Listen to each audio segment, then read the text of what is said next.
Bear down, Chicago. It's the Bears Squad. Everything Chicago Bears, every week. Covering all the big hits and game-changing plays from the Windy City. The way only the Locked On Podcast Network can.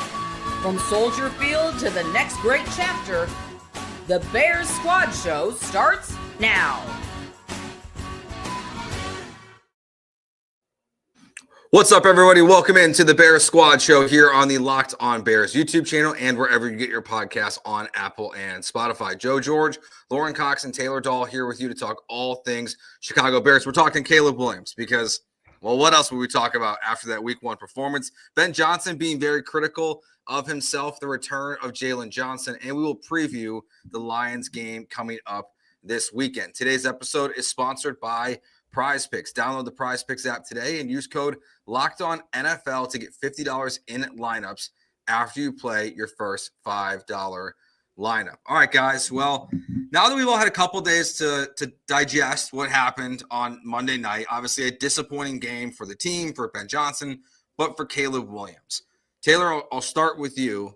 How do you feel today about Caleb's performance versus how you felt while it was happening and immediately after?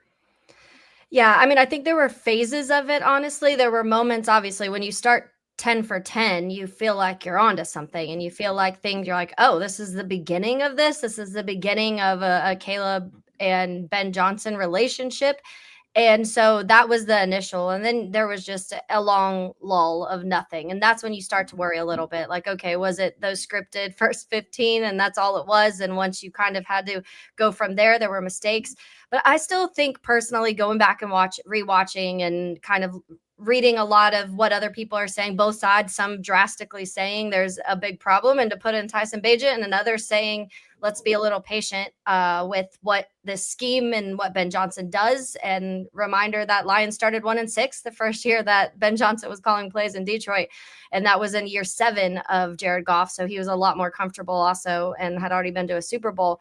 So you start thinking that those things. And I took a step back a little bit, and you really want to. The accuracy is clearly an issue. There are things there. And I think the different misses also had different reasons. So there's concerns there. It's not like here's the one reason why it wasn't accurate, or here's the one reason and one fix. If he does this, everything changes. That's a little bit of the issue. Is it's not that. There were multiple things, some of it being footwork, some of it just not reading the defenses right, some of it, I think, forcing things a little too hard. We saw some passes that maybe came out a little too quick, and some of that maybe is antsiness, excitedness, whatever you want to call it. So I do think there were multiple reasons why those accuracy issues came about, and how Ben Johnson addresses all those, I think, will be really interesting, honestly, and see how quickly he can address those. But I do think you saw some good things. I think that he was getting the ball out quicker than what we saw last year. You weren't seeing him hold the ball and taking those 15-yard sacks like we saw a lot of times last year. It felt like he had a little umph in his speed too. Like I felt like you always saw some quickness in him, but there were a couple runs where I was like, whoa, like Caleb looks really fast right now. And smart. So the decision-making side in those run moments felt a little more like they were planned rather than in panic mode. So I think there were good things. I think there's still things that have to work out, but I'm not hitting that panic button yet, like maybe some people are. Yeah, I'm right there with you, where like I think there was plenty to be concerned about from the game, and our expectations were probably a bit higher than that. And I think in some ways rightfully so. But I didn't come away thinking like, oh, no, this is broken and can't be fixed. And now this is the beginning of the end. And now we have to, reset everything or move to Tyson Bagent or whatever. Like, yeah, I mean, accuracy absolutely needs to be better. And I do think as a number 1 overall pick quarterback in his second year with a much smarter offensive coaching staff and a similarly more stable surroundings, he does need to be better. And we should hold him to a little bit of a higher standard than, maybe we would, Justin Fields in year 2, or even to some extent Mitch Trubisky in year 2. But I also think the things that he did poorly, the accuracy, like that's like the easiest part to clean up, right? I was encouraged by the fact that I didn't really see many like bad decisions with the football. It wasn't a problem where he's just totally seeing the field wrong, and it's like, what was he possibly thinking about doing there? Like he was going through a progression quickly. He was finding the open receiver. It was just the final stage of like getting it to the open receiver once he found him that wasn't working as well. But like that should be the easy part and the most correctable part that I think with time, and it shouldn't take a ton of time, but with time, if this coaching staff is as good as we think it should be, that shouldn't be that difficult to, I don't want to say like solve completely. There will always be quarterbacks miss throws in every game, but to mitigate a lot of the biggest concerns there should be manageable. Yeah, I think for me, it comes down to, the one stat that's out there that looks really, really bad is the amount of these high overthrows that Caleb Williams has had. He's got 15 more than any other quarterback since the start of last season. It's the same problems that we saw last year have arrived and through one game.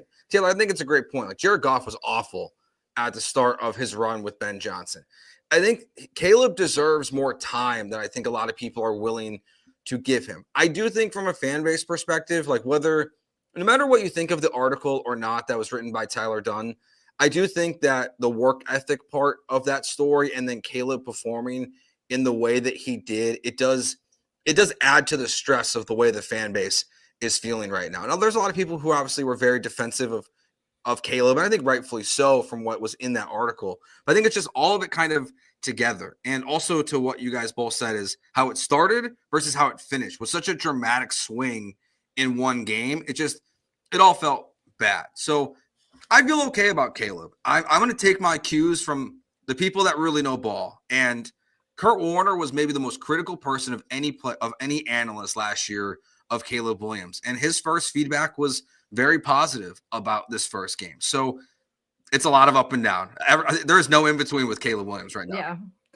Yeah. And I think when I go back to last year, and for the people, I get it. I get being frustrated because you do feel like, okay, you feel like you should have a higher standard of a quarterback drafted number one overall. And you felt like everybody told you. But if you also go back and listen to people, most people said there were things he needed to work on. He held the ball too long. There was, the playing in structure. Like we heard all of those things. So it wasn't like people were saying, here's this perfectly polished quarterback that is ready to go. What they said that about Trevor Lawrence, and it's taken Trevor Lawrence is in year 5 and we're still having the conversations about him.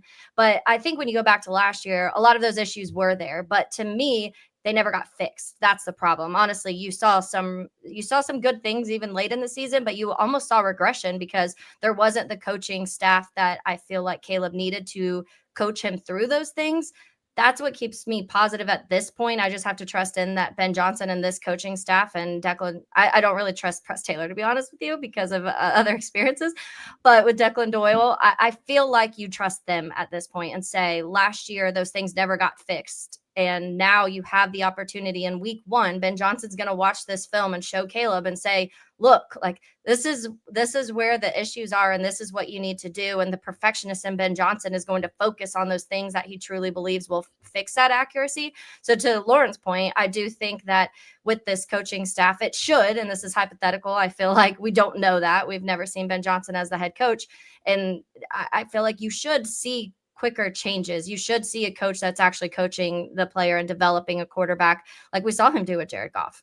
And I think that's part of why there was such a strong reaction to Caleb's performance in week 1, because I think we all kind of came in saying Ben Johnson is going to craft the perfect offense and scheme and game plan. He's been so good against Brian Flores. He's obviously just been really good in general that in theory, Ben Johnson's going to give Caleb Williams all the answers to every play on how to be successful here. And then when Caleb Williams is not successful in those moments, it feels like, well, that's got to be all on Caleb then, because he's got the coach now, and the offensive line is better, quote in air quotes. I mean, that was another factor in there, and obviously the running game, and there ended up being additional factors there. But I think there was this feeling like, no, this has to be. If for Ben Johnson will make this so that Caleb just has to do the easy part and not fail at that. And I think we do, a little bit overestimate, well, just because Ben Johnson had schemed up so well against Brian Flores the last 2 seasons, that it was just going to be automatically great. Like we do forget that Brian Flores is still a really good defensive coordinator. Yeah. And the majority of the rest of the defenses the Bears face will not test them anywhere near the same ways that Brian Flores did. And I think there's a lot of reason to think that playing against, the next handful of defenses on the schedule should just automatically be an easier task. One of the things that Taylor said, you said panic button. I'm curious your guys' thoughts on if in your mind you have an idea of when you'd be willing to hit it at this point in the season. Because I think about it, and I'm like, okay, if we get to let's call it week 8, and it still looks like this, and then it's a full season and a half of Caleb Williams, and the accuracy issues aren't improving at any point, that's when I would really, really be concerned. I won't be happy if it's this bad until week 8, but that's when it's like, okay, we've gotten through a season and a half of the same problems, 3 offensive coordinators, different coaches. That to me is kind of my barometer of when I feel like just personally, I'm going to start really being concerned about Caleb Williams. Yeah, I think for me, usually I say I don't judge the season. I don't start freaking out whether a season is good or bad until around week 6. But because of a week 5 bye, I do think that shifts it a little bit because you have that weird early bye. And I feel like maybe that pushes it back to that week 8. But I also feel like it's what does it look like in week 8? I mean, are we seeing 5, 6 of those inaccurate passes? I see some of the best in the league. I still see Patrick Mahomes overthrow some people sometimes. I still see Joe Burrow overthrow. And so I think that it depends. If we're going in there and he's having like 1 or 2 where you're like, oh, wish he could have that back. Every quarterback is saying that in their press conference after. Like there's a couple, especially if you lose, there's a couple that I'd like to have back. Like that's a thing you say league wide. So, but I think if you get to that point, if you're in week 7 and week 8 and you're still seeing the bad and multiple where you're looking at it and you're like, okay, that nothing is being fixed and there hasn't been progress made in 8 weeks, then I think you do start worrying a little bit. But like I said, I think you would have to, it really depends what that looks like, because are you still getting pressured a lot? Is this line not what you thought? Are you still not able to run the ball? I just think there's so many other factors into that than just Caleb. But I know for a fact, if after the next 2 weeks, if he's still having these issues, Twitter's going to be going wild. Oh yeah. They're going wild now. I know. I think that bye week is really going to be critical here. Like if there's still a lot of concern going into that bye week, like that's going to start a clock. And I'm not sure that clock even makes it to week 8. I mean, because the problem is like opponents wise, the first game after the bye week is at Commanders. And so maybe that's not the fairest game. I mean, in theory, Washington's defense might not be elite, but anyway, maybe that caliber of opponent, not so fair to say, okay, you got to be perfect first game after the bye week. But then you get the Saints the week after that, so like you should dominate the Saints. I don't know that we're going to feel like anything's solved because it's the Saints. So, but then it's Ravens and Bengals in week 8 and week 9. So then it's like, well, again, what is the fair matchup and measuring stick here? Like, it feels like in the meantime, Lions, Cowboys, Raiders should be, based on what we've seen of them so far, a lot closer. And like, this is where we really should see the improvement. I think if you're going to the bye week and haven't seen it against those 4 teams, then you look at it and say, man, well, is Commanders, Ravens, Bengals going to be anything they can even possibly approach and touch? And that becomes really challenging. I agree. It's not necessarily a win-loss thing. It's a, like, what does it look like? What are the problems Caleb Williams independent of everything else going on around him? Or is it, boy, they can't even run Ben Johnson's offense right now because they got these holes up in the middle of the offensive line and they can't run the ball. And so they're not really able to show us what they actually want to be able to show us. What are, like, I think, we've obviously focused on Caleb here, and I think so much of the fan base is focusing on Caleb, the national stories. But I think for me, I'm way more concerned about what Ryan Poles did this offseason with the offensive line than I am Caleb Williams, because it just feels like he doesn't even have a chance. You look at pressure rates and all these different things and what has happened. The Bears had, I think Caleb Williams had the longest third down, on average to convert to a first down, second or third worst in the NFL this last week. The offensive line to me is the bigger story here. Like, even when Caleb on that first drive drives them down the field, he's still maneuvering out of the pocket in ways that he shouldn't need to. There's pressure coming from every which direction against the Vikings. That to me is honestly the real concern of what's going on with the Bears right now for me. Go ahead, Lauren. It's got to be very near the top of the list there, right? I mean, that was supposed to be the big offseason emphasis, right? Like the one thing the Bears set out to accomplish. I mean, obviously there's a lot, but like the top priority very clearly was we are fixing this offensive line in whatever way, shape, or form we can. And that means making multiple trades for starters, handing out the biggest center contract available, and then still using a 2nd-round pick at that position after having used a 3rd-round pick the year before. Like, and we recognize that you're maybe not going to flip all 5 starters, and you didn't need to flip all 5 with Darnell Wright, but like we can at least have some patience to say, okay, maybe left tackle couldn't be solved because you flipped 3 positions. 4 was a lot to ask for. And I think we were all willing to have we all came to accept some patience for the left tackle position, knowing that, well, the other 4 spots should be absolutely locked down so that if left tackle is something you need to help out a little bit more, you can survive there. But I came away a lot more concerned with Jonah Jackson than Braxton Jones in week 1, at least, and small sample size. We'll see how it goes. But like, to me, like that was the bigger concern, not because because they're not young guys. This is not if it was Ozzie Trapillo struggling in there, like, okay, yeah, second round rookie, it's going to take some time to gel. But like Jonah Jackson's in his 7th or 8th year, and Drew Dahlman's in his 5th or 6th year. Like we should reasonably expect them to be good out of the gate. And it's a little bit hard to just say, well, they had a bad game, but they're going to get better, because these are veteran players. Like we should think that they should just be good right away. They've been healthy and practicing and being part of the team the whole time. I can't find an excuse for why Jonah Jackson had such a bad game.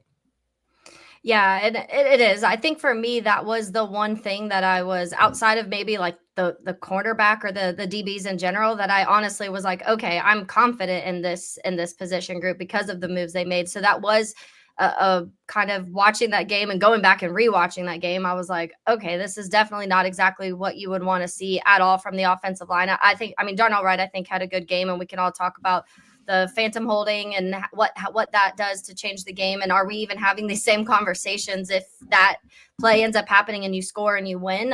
I don't know what that looks like. And that's obviously hypothetical at this point. But I do think that Jonah, to me, is, and Lauren, you talked about that on our podcast last week, that one of the things that you are kind of hoping works out is Jonah Jackson. And he was good the one time with Ben Johnson, and then he has injuries, and then he had a really bad season. And so it's just how much is just the rust maybe of not being out there full time, and it's new. And I know every offensive lineman that I do talk to says it takes time to gel. Like you just don't come in on, 3 new interior guys that have never played together and everything click.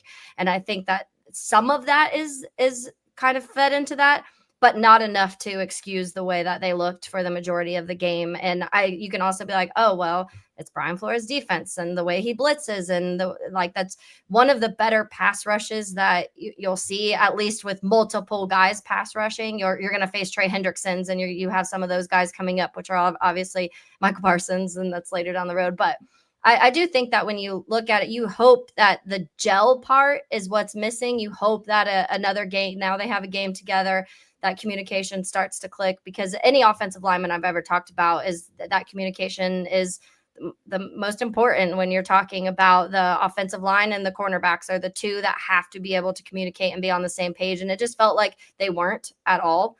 And penalties kept backing them up, and it was all sorts of penalties. And that's the things that you don't want to see. Some right or wrong, you don't want to go backwards. And that starts to even make the offensive line shine. I guess not shine, look even worse. I was about to say shine brighter, but more so just be seen more. And you don't want to talk about your offensive line. If you're not talking about them, it probably means they did a good job. And the fact that we can call out multiple plays between Dahlman and Jonah Jackson of negative, you don't want to have to do that week to week. And just to add on that real quick, you also have to hope that your offensive line coach, Dan Rochar, is the upgrade that they say he will be. Mm-hmm. When under Chris Morgan, it never felt like any of the offensive linemen got better. You didn't see player development and growth. I mean, you saw gelling and communication improvement over time, but like not individual growth and player development. So like he's coming with a reputation, but I mean, so did Harry Heastan, and we didn't see a lot of improvement then. So we're really bad at judging offensive line coaches, because it's a big, old boys club who it's all just reputational and hard to like pin down. But you just kind of got to take faith in Ben Johnson and the benefit of the doubt there that he knows good coaches, because we like a lot of the other assistants he's assembled. So I think Dan Rochar is going to be under the microscope here too, to see how this keeps going. Yeah, we'll see what it looks like this weekend. I mean, Ben Johnson talked about having to potentially use a silent count because, Jonah Jackson kept jumping off, having false starts in this game. And now you're going to be in Detroit, where it's going to be very, very loud. So we'll see how that also plays a factor into this game coming up this week. And we'll preview that game coming up in a little bit. But coming up next, we'll take our first break here. Ben Johnson did make some critical errors, and errors that he acknowledged he made in the game. I appreciate the honesty, but we'll go through some of them. Our biggest concerns of what we saw from Ben Johnson, who made his debut as a rookie head coach in the NFL. That's coming up next year on the Bears Squad Show. Today's show is brought to you by 5-Hour Energy. Time to fuel it up and turn it up with 5-Hour Energy Transfusion. This great ginger and lime flavored shot brings the iconic taste of a golf course favorite to a non-alcoholic boost. perfect for sinking birdies or making memories with friends. It's a hole-in-one for your energy game. Whether you're out on the course or just need a little extra push to power through your day, 5-Hour Energy Transfusion delivers the clubhouse flavor you love without ever leaving the green. Golf is all about good times with good people and good flavors. The grape ginger lime flavor of 5-Hour Energy Transfusion gives you the best parts of your clubhouse go-to without leaving the course or chasing down the bev cart. And now you can amp up the fun even more. Just buy, snap, and enter for a chance to win a dream golf trip for two to any golf tournament in the USA. Tee up that trip. Visit 5hewin.com for full rules and entry. No purchase necessary. It does exclude the Masters tournament, and entry ends October 31st, 2025. All right, guys, let's talk about Ben Johnson from the ball not being kicked out of bounds, out of the back of the end zone, and making that decision. We'll start there. Now that you've had a couple days as well with this one, you've heard what Ben Johnson has had to say. Lauren, I know we were doing the post-game show immediately after. Did he even know if Kairos could kick it out of the back of the end zone? And he admitted he wanted it back. So what's your thoughts on how all that played out and that decision-making process from Ben Johnson now? Yeah, I do tend to give Ben Johnson some benefit of the doubt that he has yet to, squander from me yet.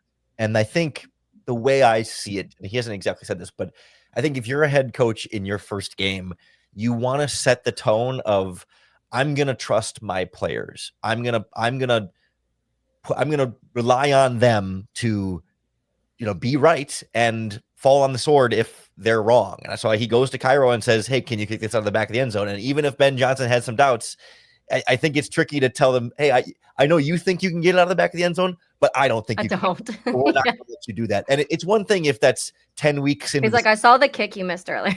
Yeah, exactly. Especially after that. Like, I think there's a confidence instilling where he wants his guys to trust that he believes in them and actually sticks to his word. And I guess in some ways that has some real negative consequences. I'm also not convinced that if they do kick that out of the back of the end zone or kick out of bounds, I don't know that the Bears actually still win the game. I don't know. They certainly have a much better shot of trying to climb back into it. But even if that goes out of bounds and you do stop the clock, the Vikings punt it with a minute or so left in the game, no timeouts. We've seen Caleb have some drives, and obviously you want that opportunity. But I think if that all happens and the Bears still lose, then I don't know that it's that big of a deal. So I don't know that the kick not being out of bounds, I think it was more important for Ben Johnson to say, I'm going to show my guys that I trust him and have confidence in them than to maybe have the shot at having a few more seconds to try and drive down the field.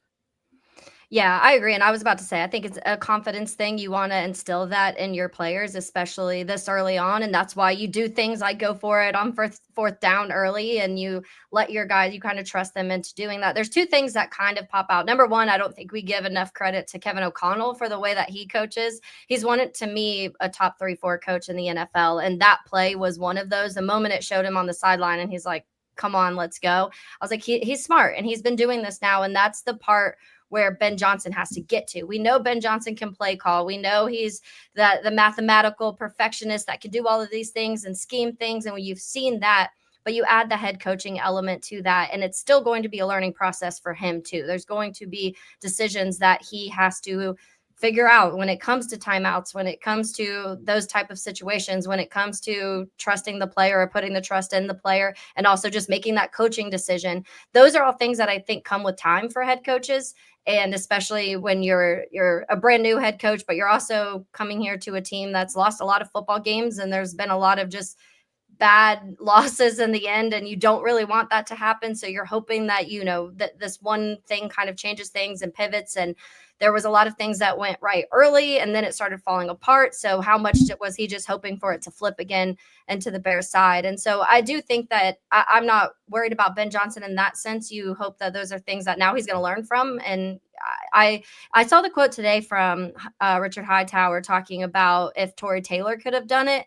And he was just kind of like, nah, pretty much we talked about it a little bit, but that wasn't going to happen. And that was more of an interesting answer to me than, because that's your specialty. If anything, if Hightower felt like Cairo couldn't do it, then you need to say something at that point. You need to say, no, we got to get somebody else, or this isn't going to happen. If we want those extra 5 seconds for the little bit bigger chance. I think Hightower should have stepped in that moment, and that's what those position coaches are for. But so there was a few things to take away from it. You hope that you learn from those moments, and I hope that Ben Johnson knows to maybe trust his instincts on some of those situations too. I'm glad you used the word instincts there, because that was the other thing Ben Johnson said about the challenge flag, right? Of like he should have listened to his guys, but said, trying to that he just needs to kind of sit with his instincts a little bit more, because he thought he saw something, so he threw it, but he's like, well, maybe I should have paused. And I just think that's these are all part of the sort of like normal head coach duties, figuring it out for your first time kind of thing that I'm not overly concerned about yet. Being a long term, we'll see, but like he's allowed to make these mistakes in these areas of the game. It's not offensive play calling mistakes as much as he did try and take some of the blame on himself for that too. I found that one to be a little bit more of like, I'm shielding my players by saying it was my fault, whereas like some of the other stuff is legitimately his fault, just trying to figure out head coaching duties for the first time. Yeah, I think after the game, when we were doing the post-game show, I was pretty annoyed with the challenge flag, because it seemed pretty awful to me in the moment when he threw it.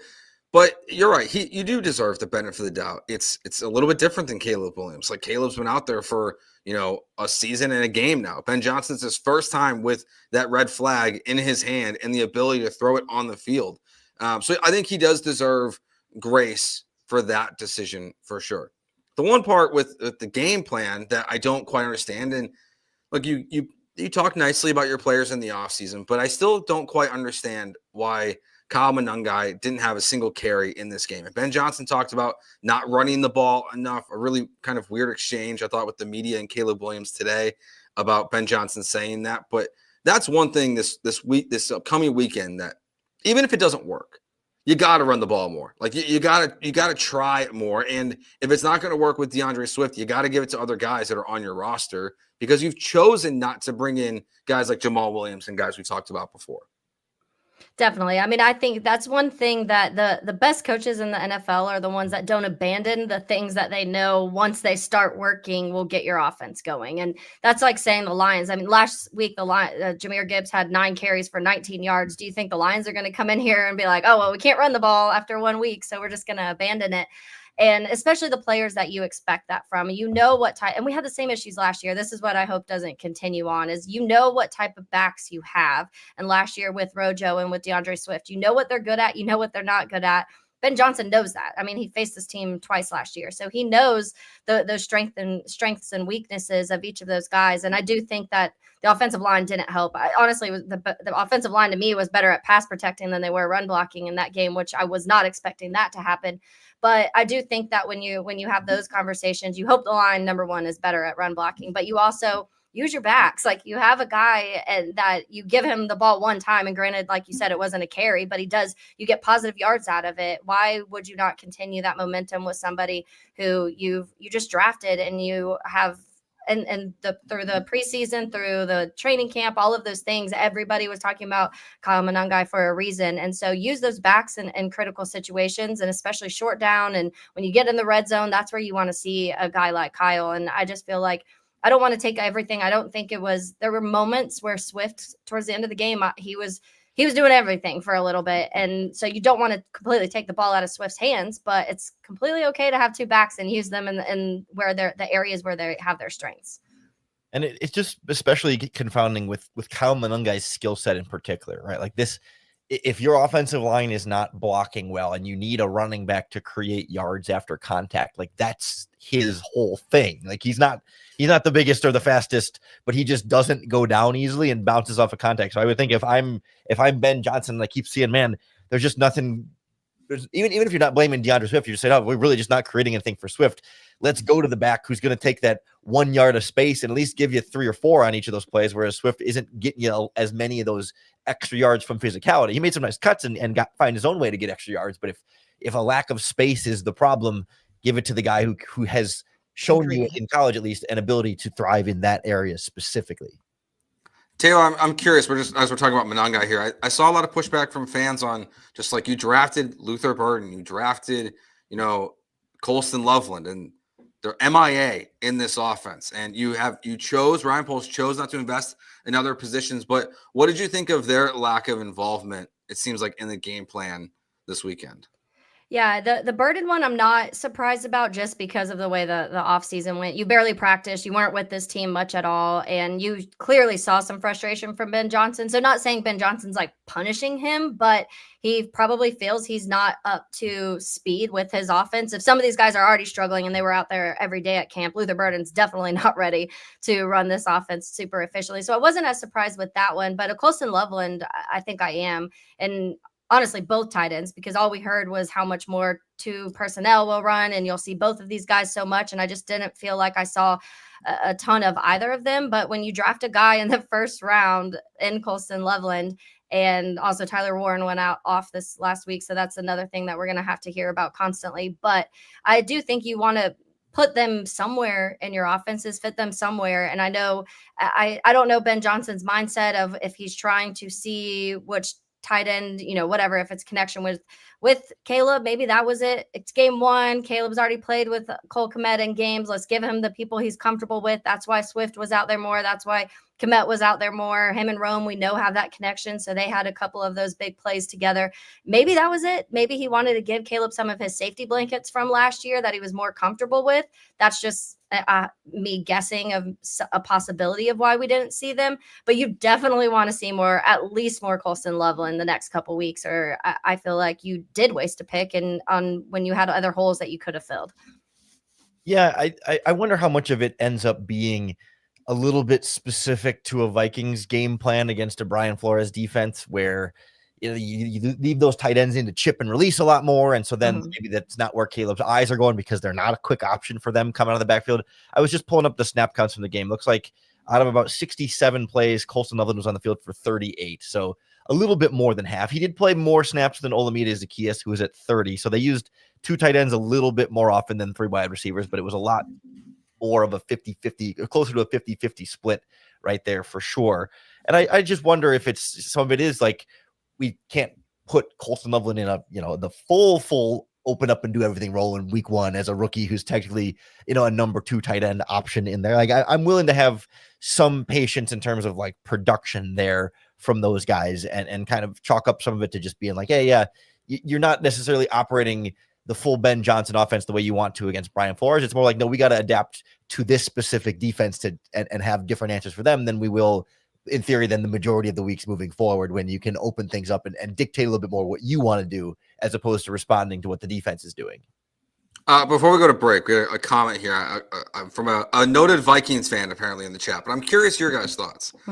Jay says the fans at Soldier Field booing their team after a one-score opening day loss was extremely harsh. I think it's interesting to hear a Vikings fan say that. I'll be honest though, I don't agree. Like we're frustrated. Like Bears fans are. It's probably unfair, yeah, but I kind of get it for the people there that also were so loud for the first half of the game. Do you guys think fans in the stands were a little harsh on Monday night? I think the way it happened, no. I think if you would have lost by a field goal, the game was close the entire time, and they won by a field goal at the end of the game, I think it would have been a little bit different. But the way that you just completely every part of what was happening collapsed in the fourth quarter and it went the way it was, I think it was that instantaneous. We just let this happen again. How many times last year did you blow leads at the end of games and they ended in some crazy ways like that? And it's the frustration building. There was all this hype. Ben Johnson heard it. I mean, I feel like, and he kind of, I'm sure understands, honestly. He said that they want to win. And when people want to win, it's been a long time since you've beat the Packers 1 year. And I mean, one time last year. Other than that, you have lost a lot of NFC North games. You're at home. You have this new head coach that everybody's excited about. And so I think there was just so much around it. And then the way that it just absolutely fell off a cliff at the end, I think that's why they booed. I don't think there would have been boos if it would have been like the entire game was, 10-7, and then it was 14-10, like whatever the case may be. And then at the end, it was 21-17 or 20-17, and you lost that way. I don't think it would have been boos, but you don't let JJ McCarthy do what he did in the fourth quarter and not get some boos. Yeah, 100%. I don't think I can add any more to what you just said there. That was 100% spot on. It's all about game script and familiar feeling, not the actual result. I'm kind of pro booing, to be honest with you. Pro-booing. I think it's okay. Like I think it's okay for people to boo their own teams. I think, frankly, there's teams like I wish the Bulls fans would boo a little bit more, honestly, need to like boo. when they see the things that are going on. So I'm pro that. There's different kinds of booing, right? There's entitled booing, like when the Patriot, like the Tom Brady Patriots, and then they lose a game for the first time in months, and they're booing because they're upset that it wasn't. Oh, Those guys. crazy. But like when you're like, hey, we're bad and we were hopeful that we'd be less bad and now we're feeling the same bad again. Like I think those boos are a little bit more like earned and not just like entitled fans who think everything they deserve better than what they got on the field. Yeah. When you're 1-11 in your last 12 games, I feel like you can boo. Yeah, fair game. All right, one of the things that the Bears had to deal with on Monday Night Football was missing 3 key defensive players. But one of them, Jaylon Johnson, appears like he is going to be back this weekend to take on the Detroit Lions. So when we'll take a break, when we get back, we'll talk about what his return to the lineup means for the Bears. Today's Bears Squad Show is brought to you by FanDuel Sportsbook. The NFL season is here, and FanDuel is making sure you're ready for every kickoff with a can't-miss offer. Because right now, new customers can bet just $5. And if your $5 bet wins, you'll get $300 in bonus bets to use across the app. So if you want to bet $5 on Bears-Lions this weekend, the spread is Bears plus 6.5. 6.5-point underdog. That line is slowly moved farther and farther, making the Bears bigger and bigger underdog. The money line is Bears plus 220 if you want to bet on them straight up. And the over-under point total is set at 47.5 points. So a $5 bet on those or any of your favorite sports across the FanDuel app. If you win, not only do you get the winnings from your $5 bet, but then an additional $300 in bonus bets. So are you ready to play? Download the FanDuel app now by visiting FanDuel.com to get started. That's FanDuel.com to place your first $5 bet. All right, so the return of Jaylon Johnson. That's good, at least. TJ Edwards, Kyler Gordon, we'll see. But Jaylon Johnson, back to full participant at practice. Very encouraging just to see that come across the timeline today. Honestly, I thought the corners did pretty good for the most part. I mean, you get a pick 6. You shut down Justin Jefferson for most of the game. Obviously, I think the one that we talked about a lot in the post-game show was the big play to Naylor before the field goal at the end of the first half. So I thought the cornerbacks held their own, but Taylor's is obviously a very good sign that that Jaylon Johnson is going to be back on the field for the Bears. Yeah, and I mean Jaylon Johnson being back on the field is a good thing, no matter how the corners played. When you're talking about one of the better corners in the NFL, and I do think that I was pleasantly surprised. When you see that pop up that Kyler Gordon and Jaylon Johnson aren't playing. I honestly was like, oh man, the Vikings offense is about to just cook the entire game. So to me, I think that's also what took me away from absolute panic after that game, because I was like, man, you're missing 3 of your top defensive players and you were still able to do that for a large majority of the game. The one thing I do think this changes, and what maybe we talk about the lack of pass rush. You saw a little bit of it. Dayo Odengbo, I think, actually had some really good plays this last week. And I know people hated on him this whole offseason. You didn't see much from Montez at all. There was a little bit of pressure, but I wonder, because that's kind of Dennis Allen's thing. Like, he's really good at being able to create that, even if it's not full on sacks, creating the pressures and the hurries and things like that. And you didn't see a ton of it.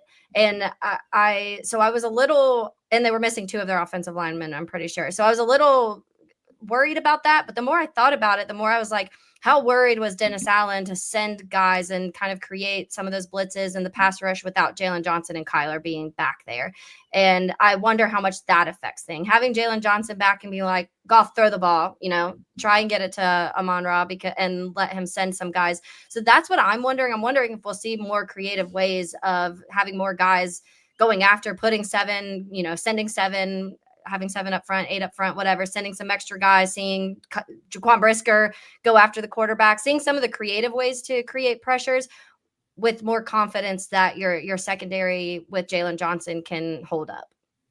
Yeah, if I had told you a week ago that Matt Eberflus would blitz more in week 1 than Dennis Allen, I think we all would have been floored. But I suppose the Montez Sweat trade, the Micah Parsons trade probably influence that specific stat a little bit more. But no, I agree. It felt to me like Dennis Allen still has a lot in his arsenal that he didn't unveil in week 1. I mean, I know they talked in the broadcast about it. They didn't blitz JJ McCarthy for the first time until it was either late in the second quarter, I think in the third quarter, when they actually brought that was the pick 6 play, I think, actually. I think about it. And so it feels like they did a lot of like showing him different fronts and bailing out of it. But I think eventually, no matter what fronts you're showing him, if you're not blitzing, eventually McCarthy's like, oh, I don't got to worry about that so much. Like, still got to figure out what coverage it is, but I think my protection's going to be fine. I looked it up. It ended up being 6 total blitzes that the Bears ran there. And I also saw that we didn't see Montez Sweat kick inside a defensive tackle and bring in an extra. You didn't see Dayo Dangbo kick inside a defensive tackle. Everybody mostly kind of stayed where they were. You saw Dexter go between nose and 3 technique, and Grady Jarrett moved around a little bit, but we didn't see the all the different defensive lineup combinations that Dennis Allen's going to use on this front, despite being pretty darn healthy in that position group in particular. So I think he's got more up his sleeve there. And I think you also just need veterans like Sweat and Jarrett to be better, much like we talked about with Jonah Jackson and Drew Dahlman on the O-line. Like, these are veteran players that you did need more from and should have expected more from than what you got against a Vikings interior that was also freshly rebuilt and vulnerable in a few spots.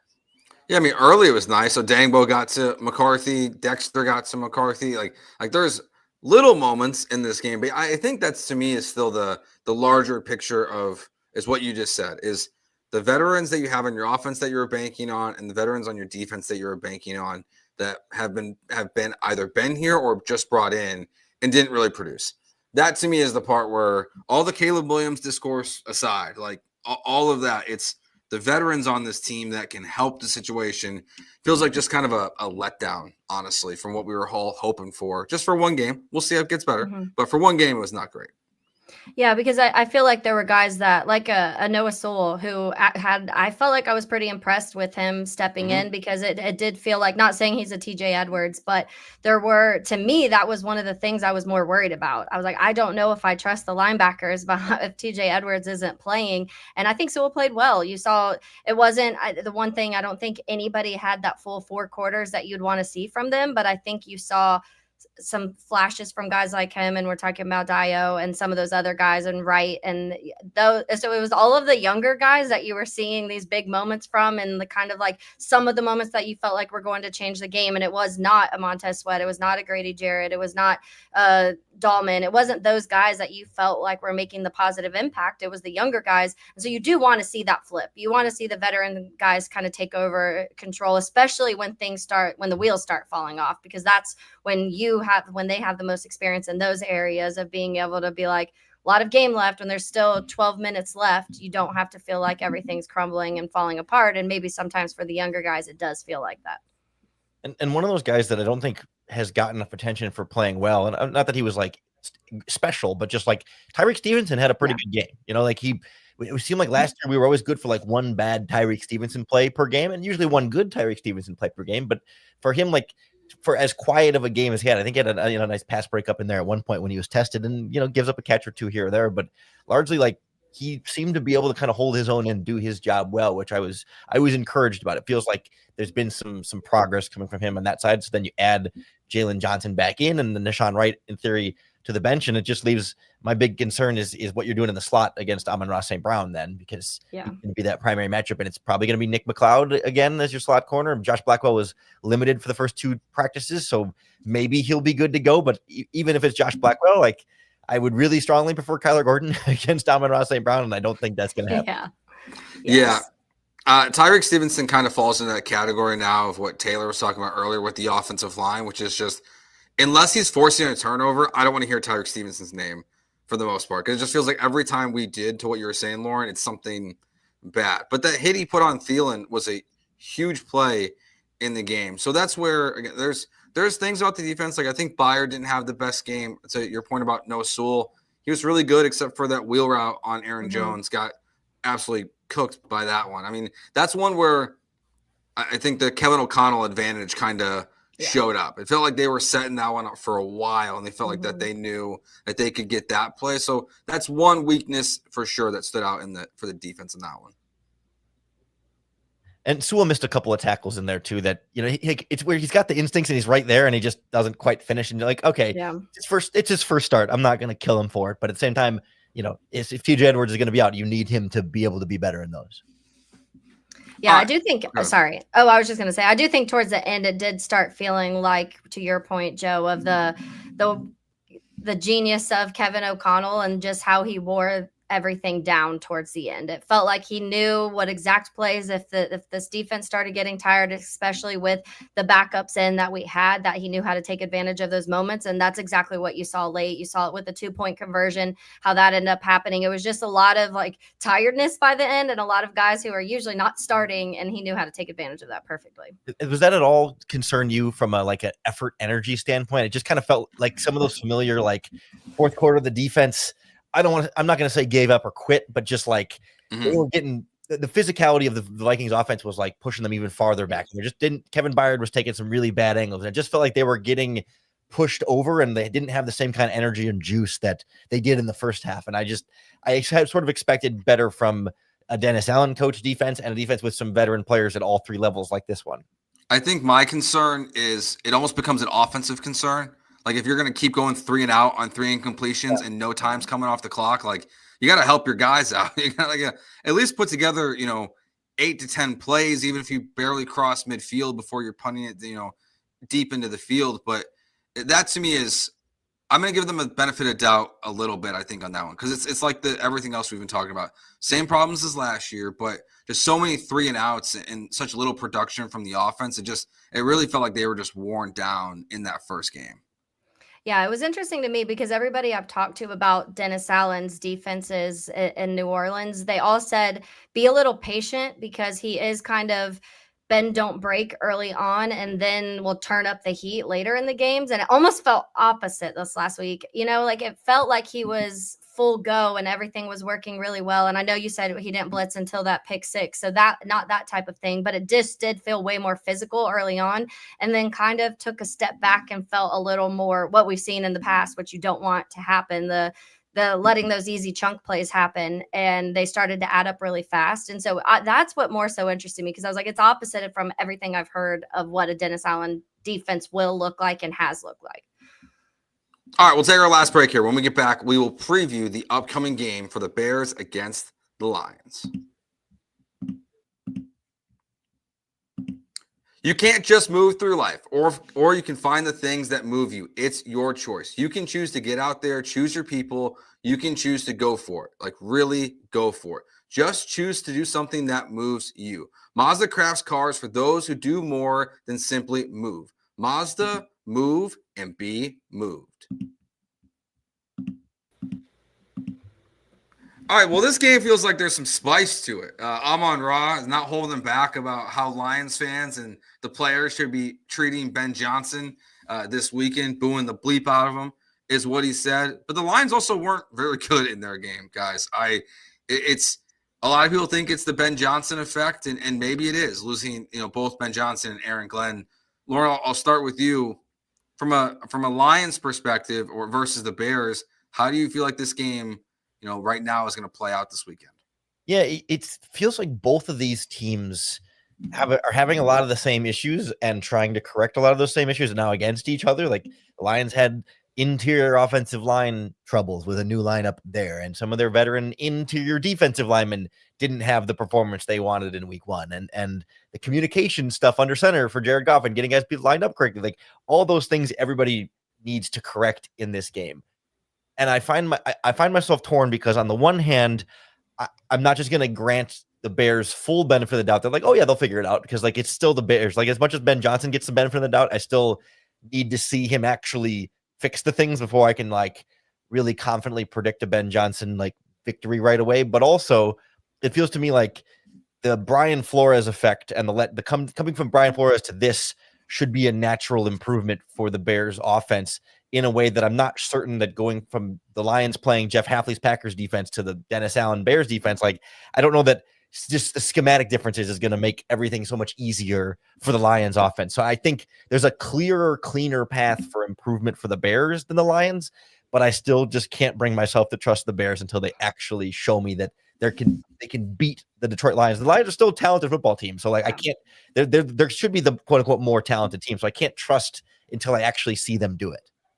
Yeah, that's where I am. I have to see it. And I think that it almost is you're looking in the mirror. I feel like both teams feel like they're mirror images of each other right now, to your point, Lauren. I do think that when you talk about their offensive line, that's the thing that really sticks out for me and what the Bears need to take advantage of this weekend. When you lose, you saw without a Frank Ragnow what that looks like. They lost Seidler too this offseason, and their offensive line struggled mightily. And when it comes to just the pressures on Jared Goff to also not being able to run the ball, you've got to take advantage of that this weekend. And I feel like that is going to be, if I were to like name an X factor for me, it's that. Because if you're getting pressure on Jared Goff, every time we've played Jared Goff, he's turned the ball over to the Bears. Like, it just happens. It's part of what it is.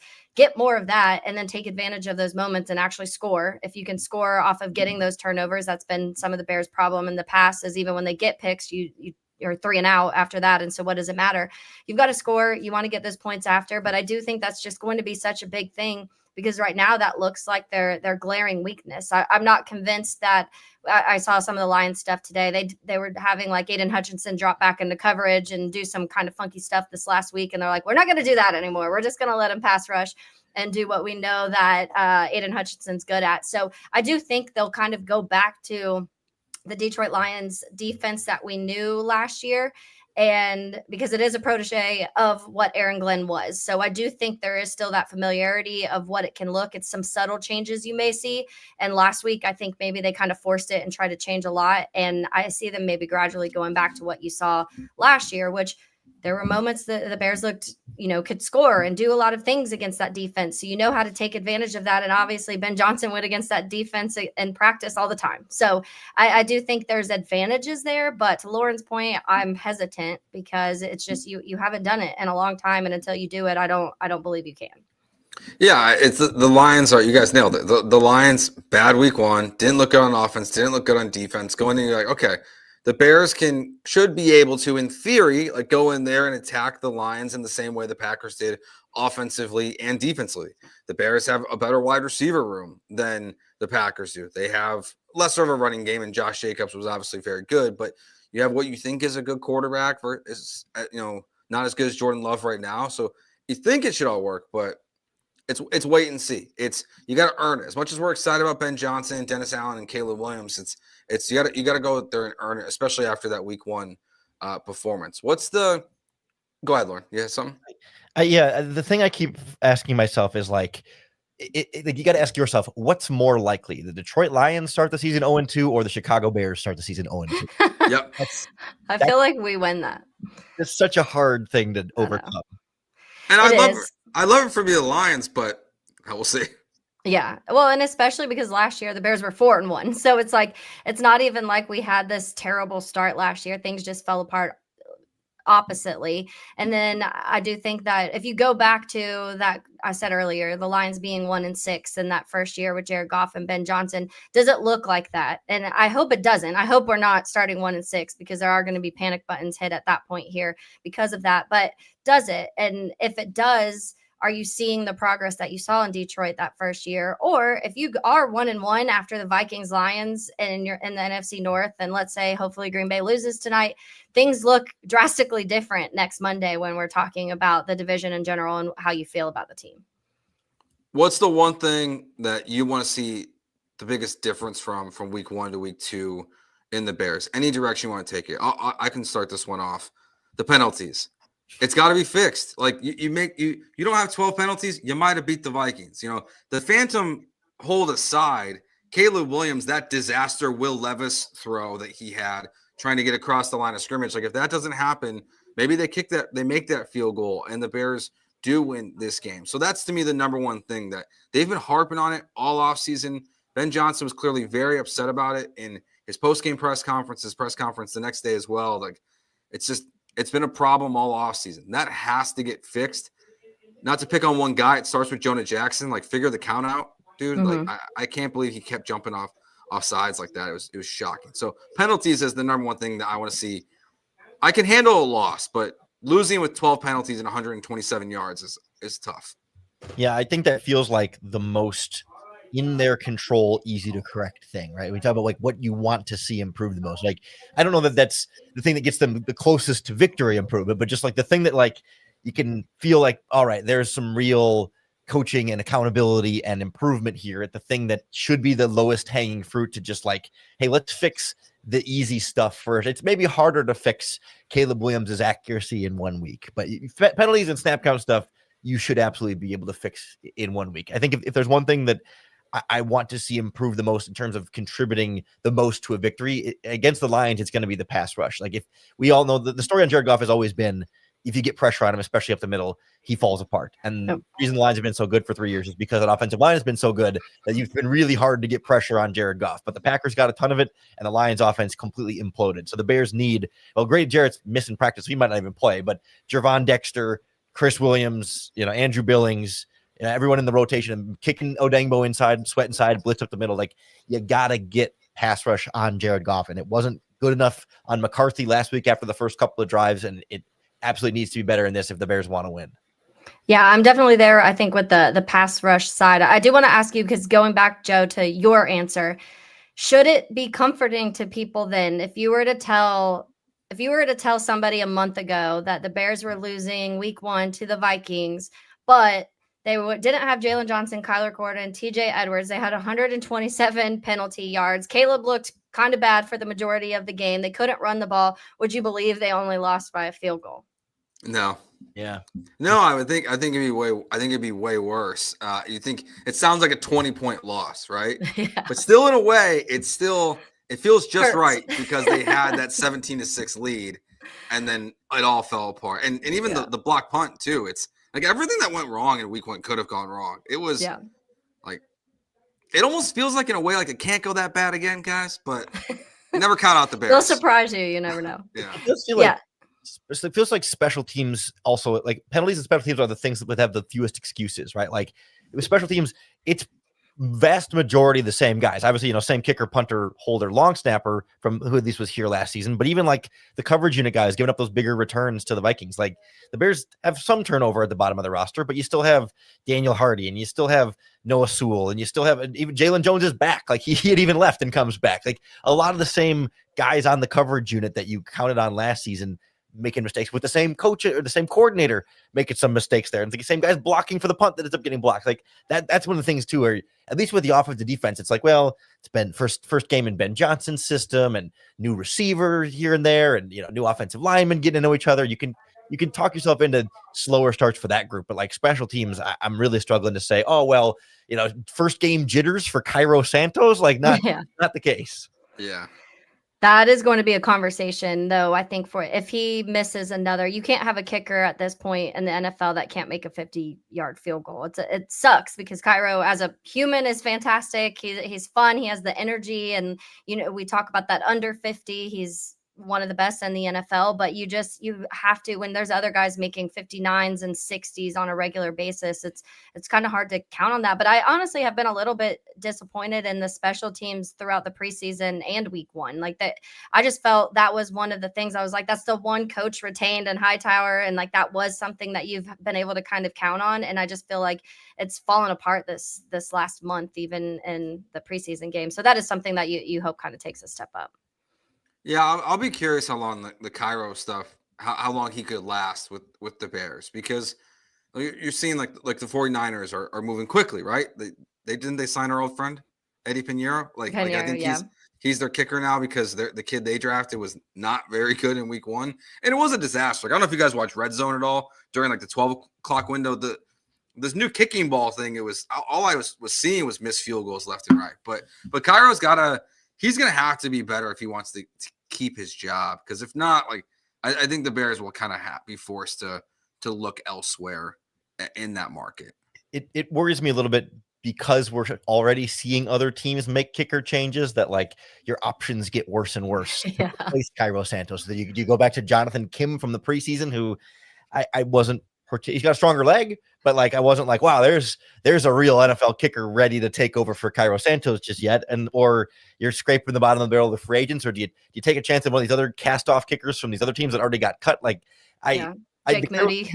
Like the Cairo's concern is very real to me, but I also am worried that you can do worse. It gets worse. For granted, he's automatic from under 50. Like I'd be fine just going for it if it's borderline, just go for it until you get under 50 and say that's better than a lot of years of Bears kickers we experienced before. Like Cairo Santos was a stabilizing force there with known flaws, and we're getting frustrated with those known flaws, but how easily we forget how bad it was before then. Yeah, Robbie's down the road. Maybe just give a call to Robbie. See if he's got any juice left. He's coaching high school football, like right down the road, right? Yeah. So you might need him. All right. Yeah. That's Taylor Dahl, Lauren Cox. I'm Joe George. We'll be back with you. Lauren and I will be with Adam Sager on Sunday after the game is over. We'll be here with you for an hour live doing our post-game show, and then we should be back up on Tuesdays, I think, next week. So thank you guys for watching. We're all hoping for a better result from Caleb Williams, even if it's not a win, just a better game from Caleb Williams, I think, in week 2 is what matters. Thank you guys for watching. Remember, hit that subscribe button right here on YouTube, as well as anywhere you get your podcasts on Apple and Spotify. We will talk to you guys later in the week and next week. Have a good one. Peace.